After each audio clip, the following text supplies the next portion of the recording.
One state lawmaker is proposing Rhode Island allow harm reduction centers for those who have substance abuse issues. Included in the bill, the creation of safe injection sites where people can use drugs.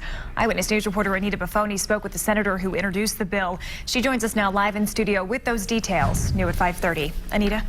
Well, this is all part of an effort to prevent drug overdose deaths. While critics say these harm reduction centers, sometimes called safe injection sites, would encourage drug use and lead to overdoses, one recovery services organization says there is data that shows otherwise.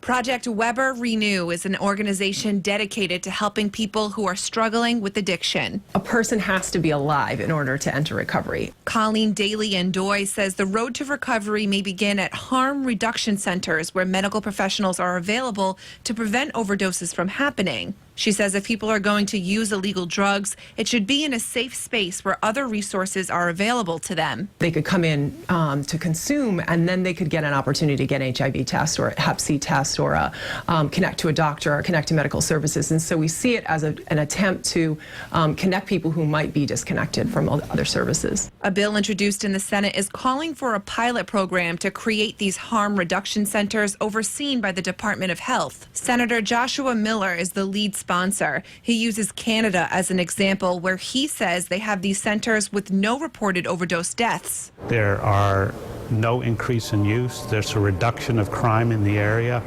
So everything seems to be beneficial where they do exist and where they have existed for over a decade. Miller says many overdoses, especially involving fentanyl, are accidental. If they can use in a safe setting where they're supervised by medical staff, we would avoid those.